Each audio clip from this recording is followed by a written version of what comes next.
épargne retraite pour payer moins d'impôts?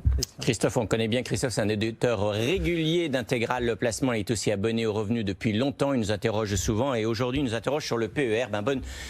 Bonne nouvelle pour Christophe. Je dirais, il remplit, les caractéristiques pour que le PER soit intéressant pour lui. Donc, le PER, plan d'épargne retraite, créé par la loi Pacte, distribué par les banquiers, assureurs et courtiers depuis le 1er octobre 2019. C'est un placement qui est destiné à compléter vos revenus une fois à la retraite. Alors, qu'en pensez? Le Revenu a toujours considéré que ce type de placement s'adressait avant tout aux contribuables fortement imposés de plus de 50 ans.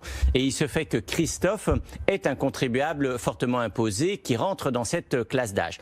Les atouts du placement, vous le connaissez, c'est la carotte fiscale à l'entrée. Alors pourquoi on recommande ce placement à ceux qui sont fortement imposés? Parce que le PER ne donne pas le droit à une réduction d'impôt, mais une déduction fiscale. Ça signifie que le montant des versements ne vient pas en déduction directement de votre impôt, mais du revenu imposable. En clair, plus vous payez d'impôts, plus, pour un investissement et pour un placement donné, plus vos impôts vont diminuer. Donc ça, c'est important.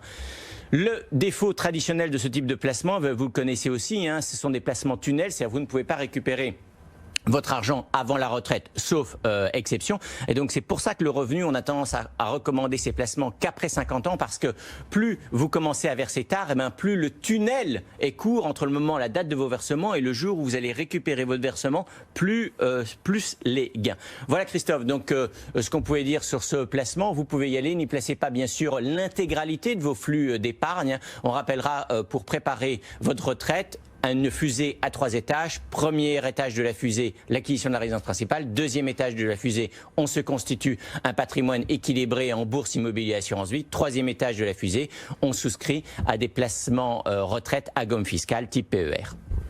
Un mot de plus ou pas? Juste préciser que les PER, comme c'est entre guillemets les ancêtres loi Madelin pour les travailleurs non salariés et PERP pour les salariés, se gèrent comme une assurance vie aujourd'hui multi-support. Vous pouvez faire plein de choses en gestion. C'est simple, c'est pas simplement une enveloppe fiscale.